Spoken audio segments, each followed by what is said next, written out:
मेरा नाम निशा है। मैं 22 साल की लड़की हूँ। मैं नोएडा में रहती हूँ, पर मेरा घर जो है वो आगरा में है। मेरी मम्मी अभी किसी काम से आगरा गई थी, तो मैं और मेरे पापा दोनों नोएडा में ही थे। मेरे पापा को सैटरडे संडे की छुट्टी होती है, तो हम दोनों फ्राइडे रात को आगरा के लिए निकल पड़े थे, ताकि हम उधर से मम्मी को लेकर भी आ जाए। नोएडा से हम लोग 6 बजे निकले थे। कार में मैं और पापा दोनों ही आगरा जा रहे थे। मेरे पापा की नज़र मेरे पर पहले से ही थी। वह हमेशा मेरे शरीर को निहारते रहते थे। जब से जवान हुई तब से ही उनकी आंखें मेरे ऊपर हमेशा रही है।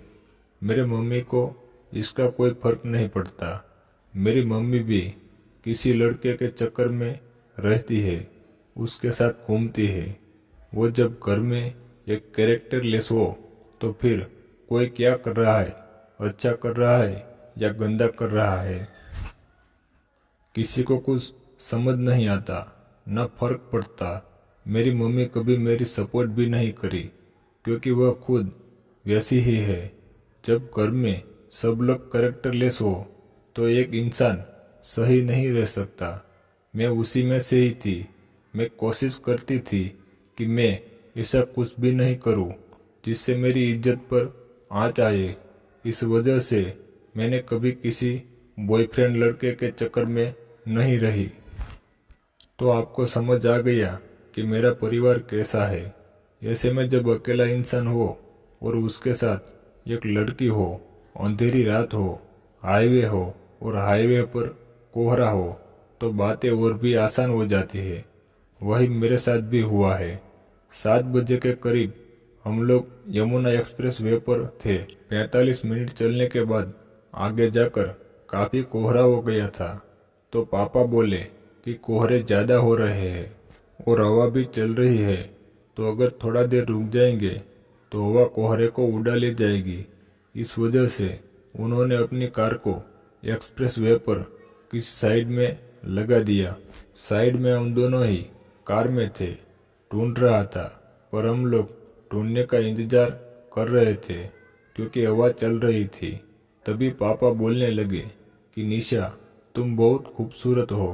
तुम्हारी मम्मी मुझे उतना प्यार नहीं कर पा रही है, क्योंकि वह किसी और के चक्कर में रहती है। वह बात तुम्हें भी पता है। ऐसा लगता है मैं अकेला हो गया हूँ। मेरा कोई साथ नहीं देता। आजकल जमाना बदल गया है। रिश्ते तो किसी से भी बना लो, कोई फर्क नहीं पड़ता है। तुम जवान हो गए हो।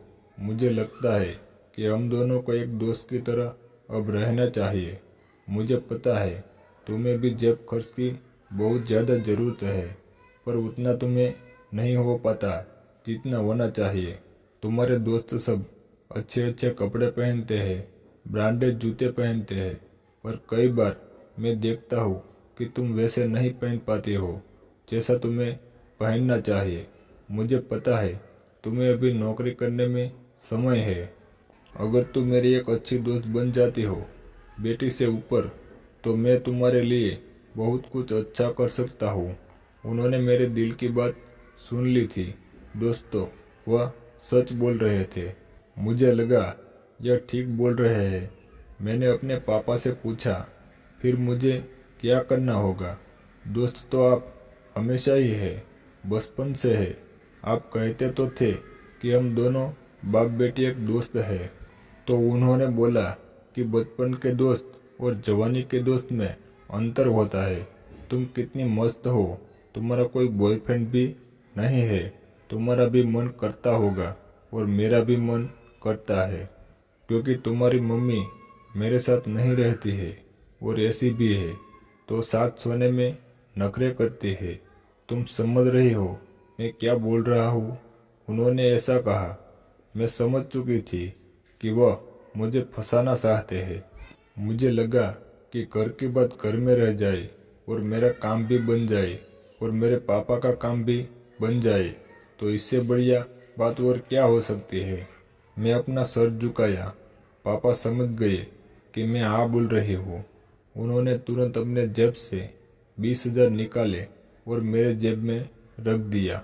उन्होंने कहा, कल तुम अपने लिए कपड़े और जूते खरीद लेना, और मम्मी पूछे कि तुम्हारे पास पैसे कहाँ से आ रहे हैं तो तुम बोलना कि हमने एक टाइम जॉब कर लिया है, और मैं बोल दूंगा कि हाँ, मेरे दोस्त के कंपनी में घर से ही काम करती है।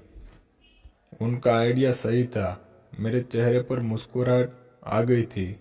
मुस्कुराहट आते ही वह मेरे करीब आकर मेरे सीट को खोल दिया और पापा ने मुझे अपना बना लिया और फिर गाड़ी स्टार्ट करके वहां से चल दिए। हम दोनों के बीच एक ऐसा रिश्ता बन गया है जो परिवार से ऊपर का रिश्ता है।